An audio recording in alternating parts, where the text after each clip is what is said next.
I like it when a journalist or an in-the-know comes out and says, that's the guy. Here's the shortlist. Here's 4 or 5 names that West Ham are considering for this position. But that one in particular, that's their #1 target for that position this summer. I respect it. I think it's easy to chuck a few names out there and hope one of them happens. So you can say, told you.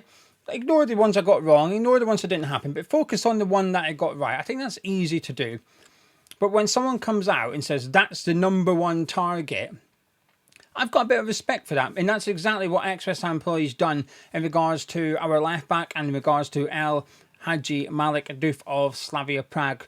Been linked to him quite a bit now. We had the bid apparently turned down for £70 million because they want £20 million. So we're £3 million out in terms of valuation between the clubs. ExWHUEmployee's done an update in regards to the pursuit of a left back. He's given us a few other names, which is helpful for this video because there's not much I can say about Dof because I never heard of him until I seen him play against England a few weeks ago. But the other names I can discuss, and there's one in particular that I'm quite excited about. So in a weird way, as much as I want to sign a player, and if Dof is Potter Macaulay's #1 target, I hope we get him because I think it's important that Potter gets exactly who he wants this summer. I think that's very, very important. But because I don't have an opinion on the player, it's hard for me to think, oh yeah, he's going to come to West Ham, he's going to fit in really well, that's our left wing back for next season.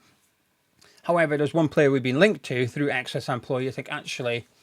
I think he would be a good signing for us, and I would like to see him at West Ham. Now, before we discuss it all, I just want to say a massive thank you. Thank you to you guys. Whether you've been subscribed to the channel since day one, which is 10 years ago now. It's been a long time been doing YouTube. You've been around since then. Thank you. Big thank you for sticking with us for a decade. Whether you've been around for a few years, a few weeks, or even just a few days, I just want to say a massive thank you to everyone that's subscribed. I appreciate it a lot. I appreciate you a lot. And please do keep dropping a like on the video by clicking thumbs up. 1,000 likes, please. Thank you. Right, Malik Dof, you know the latest. We supposedly bid 17, they want 20. We're still in discussions. We might go back in with a second bid, and we may also move on to alternative targets.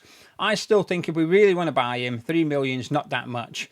And I don't mind us going in and getting the first bid rejected. If they wanted 20 and we've gone in with 17, I don't think it's insulting.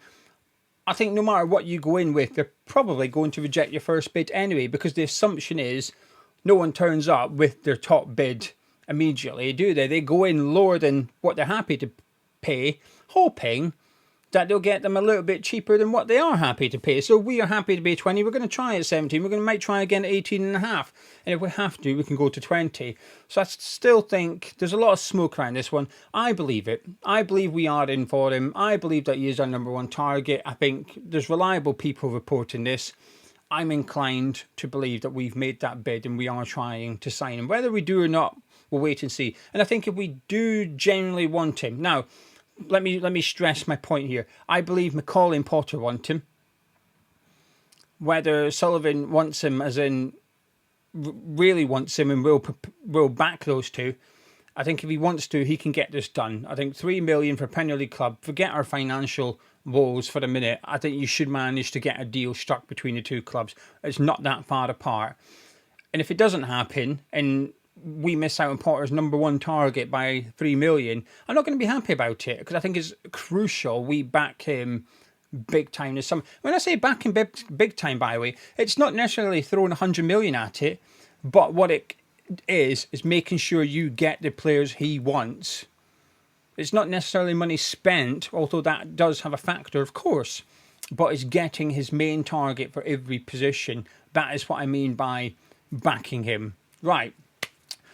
Dof over and done with. Let's discuss. I'm going to discuss the one I'm excited about, actually, which is Nathaniel Brown of Frankfurt. Actually, before we do, because I've got it sitting in my lap, I want to get rid of it. I just want to point in the direction of our Patreon. Now, I don't often plug Patreon, right? I don't do it very often because I think it's boring for people listening. But just put up with me for the next 90 seconds or something. Please indulge me. The raffle that we were doing finished last night. A big congratulations to the winners. I've contacted them all. They've all replied. I've got their addresses. 3 of the prizes are in the post already. One of them's overseas, so I need to go to the post office with them. So a big well done to the winners and a massive thank you to everybody that bought a ticket. However, if you're a patron in July, if you pay your membership in July or you're an annual subscriber and it covers July, you're already entered into our giveaway. You might not know this, but we have a giveaway every single month on Patreon. And in the last 12 months, so from the start of June 24 until the end of June this year, we've given away from the giveaway as well as the prediction competitions.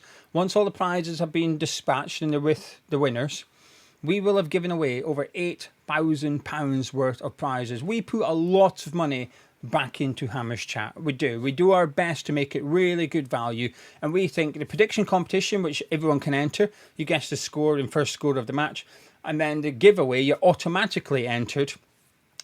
There's people that have won some really good prizes. There was one patron in particular last season, paid £3.60, 1 month membership, and won a signed shirt. He won a signed shirt with a £3.60 fee. Plus, you get all the content as you usually do on Patreon as well. But what we're doing is we're going big in July. We're going big. So if you're a patron in July, you're already entered into the giveaway. You don't have to do anything. But if you join in July, you will be entered into the giveaway. 3 big prizes. There'll be 6 prizes in particular, but 3 of them are big, I think. Prize number 1, these football boots, match worn by Mark Noble. Let me try and show you there. It says Nobes just there on the, what do you call that part of the boot? The cuff? I don't know. The cuff, we're going to call it the cuff. The cuff of the boot there says Nobes on it. Match worn by Mark Noble. That's the number 1 prize. The number 2 prize for July, a signed Mark Noble shirt from the last season at Upton Park. Signed Mark Noble shirt. And for the 3rd prize is a signed Mark Noble armband. I know you're thinking, hang on, you did that in the raffle. We had more than one. Plus that one, as you can't see, it's got a little black mark there. He also dropped the pen on it, or to be fair, I think he's just gone over the Velcro bit, hasn't he? So anyway, there you go. That's got a slight difference to the other one. So if you join Patreon in July, you're automatically entered. You can go to patreon.com/Hammers Chat. Links in the description below, links in the pinned comments. We've got loads of additional content over there for you to enjoy if you wish. If you're a trialist, if you join up as a trialist and don't follow through with your subscription, you're not entered into the draw. I just want to be very clear. I think transparency is very important. It's paid Patreon members only. And I'm not even going to explain why. I think it's obvious.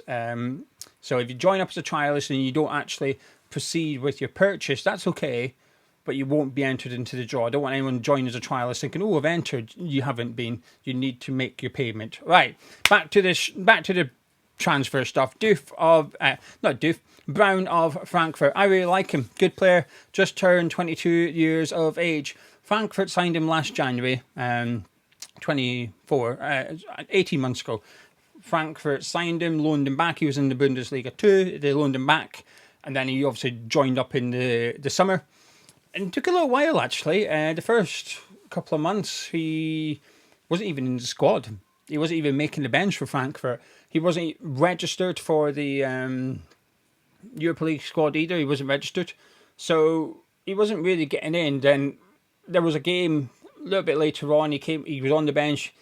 I think it might have even been the first time he was on the bench. He came off the bench and he impressed. So he started the next game, and if I remember correctly, Frankfurt won 7-2. He had a really good game, and he just stayed in the team. He remained their number 1 left back. Racked up 3 goals and 7 assists across the Bundesliga season. Then in January, as you know, you can make changes to your registered squad. You can make 3 changes to your registered squad. It helped that Marmouche left Frankfurt, so there was going to be changes anyway. But there was more players than there were spaces. There was more than 3 players that Frankfurt could include because they'd done business in January. But Brown got one of the spots, which was a reflection of how important he was to the team at that point. So the second half of the season, he was playing European football for Frankfurt as well. Had a really good tournament for Germany at the under-21s, but I like him a lot. Gets forward really well. Can play left midfield. I wouldn't say left wing. I wouldn't put him, on the left of a front 3, for example. But if you were to play a bit more of a 4-4-2 or something, he can fit that old-fashioned. You don't really get left midfielders anymore. But my point is, which I'm badly making, is good left wing back. He would be a good left wing back. I've not seen him do that role much, but for Frankfurt, he was fantastic last season. Got forward really well, really good with the ball at his feet, dribbles really well. A lot of his assists as well. I think when you think of fullbacks assists, you may traditionally think of crosses usually, getting swung in. not always with him. Some of his crosses were good runs into the box, taking players on and cutting it back rather than just whipping it in from outside the box or anything like that. Really good footwork on him. Doesn't mind sort of dropping into midfield as well, which become, I guess, the modern role of a fullback, really, isn't it? Where you're almost expected to become the number 6. You will drop into central midfield to help the overload in there and allow the other fullback to go forward. You'll drop into midfield alongside the more defensive midfielder of the 2 or 3, and the other ones will push on and assist in the attack. He can do that. He's very comfortable doing that as well. And I think this is why I could see how he would fit in with how Graham Potter plays at West Ham, or how Potter may want to play at West Ham. I think he's the modern fullback. Now, Pochettino at the minute, or was, trying to persuade him, because his father's American, so I think they really want him to go and play for the USA. They're trying to persuade him, but given how well he's just performed at under-21s, I don't think he's far off the German national team. So if he was on the move this summer, and I've seen a price tag around 18 million or something, which I think is very, very fair. I think that's not an offensive price, actually. Now, obviously, as I've just explained, less than 1 season at the top level in terms of experience. So he's not been doing it in the Bundesliga week in, week out for season upon season. He's had less than a season, a good season. But you wait another year, if he goes on and repeats what he's just done for Frankfurt next season, in 12 months' time, he'll be getting linked to Bayern Munich and Bayer Leverkusen and Dortmund. The bigger clubs in Germany will be looking at him, thinking, we're having him. So I think this is one of those, an opportunity to go get him. You wait, he excels, you've probably missed it, especially if he gets into the German national team as well. So Brown to West Ham, I would love it. I think he'd be a fantastic player, fantastic replacement for Emerson. And I would actually get excited about this one.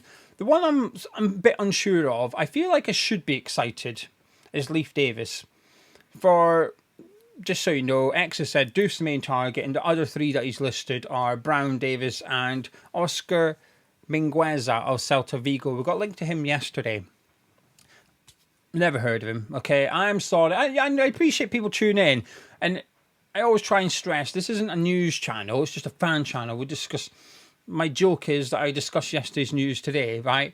But if someone's tuning in going, go on then, tell me about Mingueza, I've seen him linked to us, what's he like? I don't know, okay? I've never heard of him. I just prefer to be honest, rather than blag it. There's other channels that do that, and I think you can tell when someone's blagging it, right? So I'm not going to bother, I've never heard of him.